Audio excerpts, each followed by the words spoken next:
23 people are in jail tonight following a sting operation by the Invictus Task Force. The investigation spanned across 3 counties with the primary focus in Alamance County. Now, the charges filed in Operation Ghostwire range from sexual exploitation of a minor to indecent liberties and solicitation of a child by computer. The Alamance County Sheriff's Office says some of the suspects traveled to see victims. In addition to the arrests, the operation saved 4 children from being abused. Law enforcement leaders say it takes work from everyone involved to make these arrests, and crime knows no jurisdiction. And we, as law enforcement agencies and officers, need to ensure that our children are not going to become victims of these sexual predators. We say we're in Alamance County this time, but with social media, these predators are everywhere, and they can be here, they can be across in California and be in North Carolina in the Piedmont. With these sting operations, it gets out. They have to be more careful, but I know of 23 that's not going to be doing anything like this for a long time. Okay, man, this one is heavy. Operation Ghostwire, as they're calling it in Alamance County, which is a county that's near Guilford, Forsyth. These counties are very close, easily travel to go between counties and stuff like that. But 23 charged in Operation Ghostwire, and it looks like they were charged with solicitation of a child by computer, indecent liberties with a child, and they're being charged with attempted first-degree exploitation of a minor. These are heavy charges here. But congratulations to these sheriffs, congratulations to these departments, and anyone that's involved with this operation, because with the rise of the internet and social media, these things are becoming more common, and we need to get these bad actors up out of here. And as you can see, there's all races on these on the wall as far as those that have been charged. I mean, you see them all races, all ethnicities. So congrats to these sheriffs who are taking it into their hands as they should, and enforcing the laws and protecting our children. Because we need it, and they definitely, of course, certain social medias have safeguards. I'm pretty sure maybe all social medias have safeguards that say there's age restrictions on who can have accounts and stuff like that. But we probably all know parents who allow their kids to have social medias, and it's very dangerous. I don't allow my child to have social media, but neither does our mother. So we're both in agreement on that, because we understand that there are people out here who are sick. These people have some type of mental issues, or not to make excuses for them at all, but they're very sick to even be aroused by a child.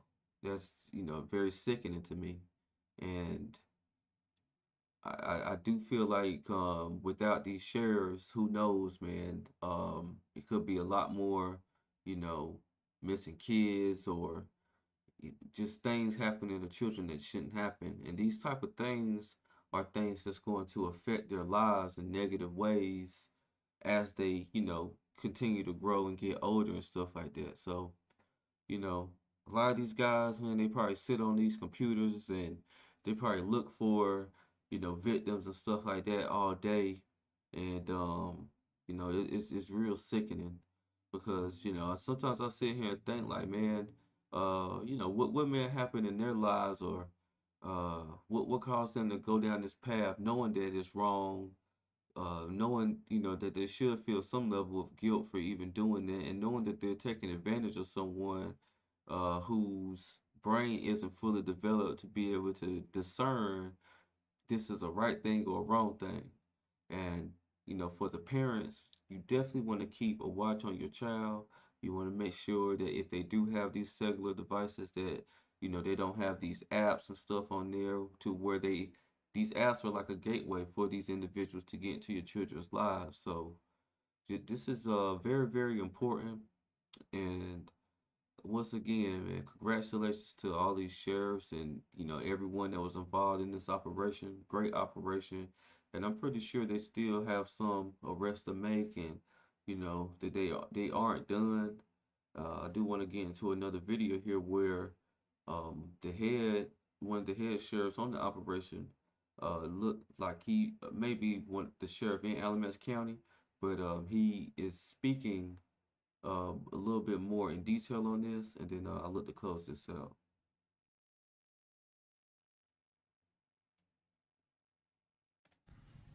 Well, good morning, everyone, and welcome to Home Davis and Kinder.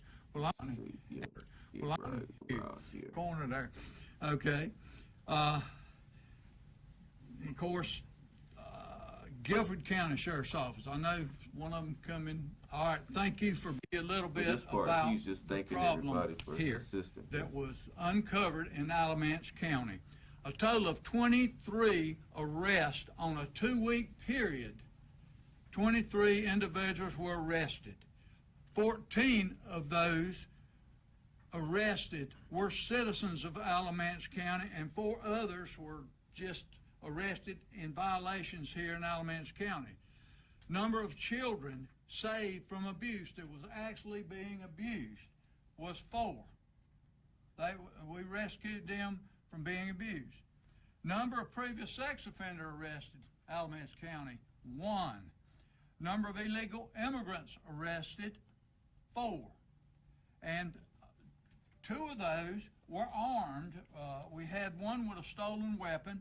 But see, people are heavy on Trump for what he's doing with, deploying ICE and trying to make sure that we round up, people who are here illegally.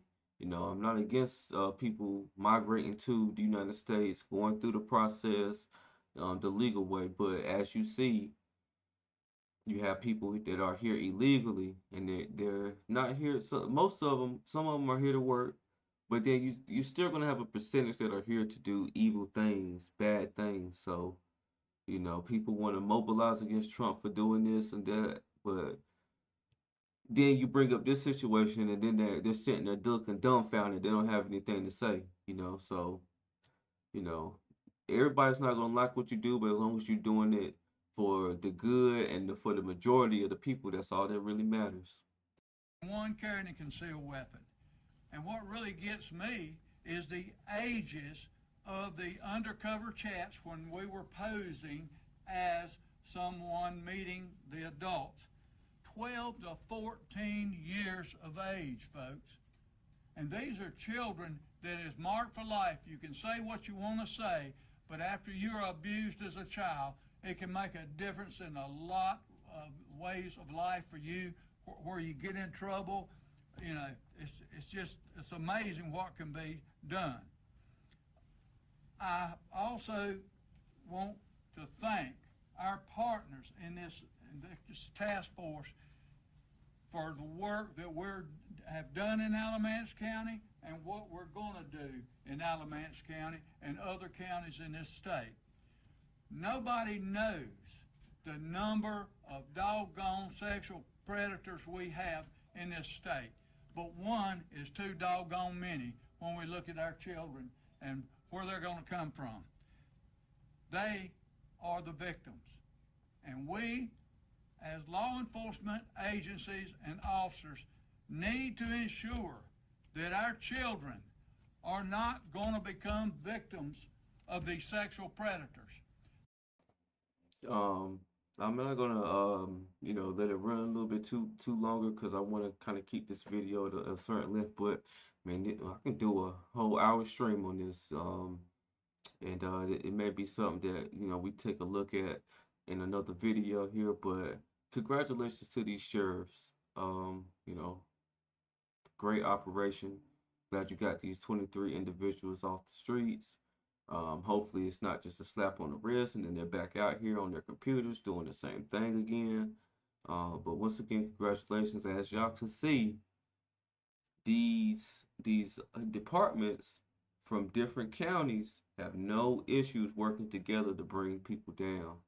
So when you doing stuff that's dirty in the shadows and you think you're not gonna get caught, you will be caught. You will be caught. So uh, if you like this content, once again, as I always say, please like, comment, and subscribe. I'm a growing YouTuber, and once again, this is Justin Paul. Peace.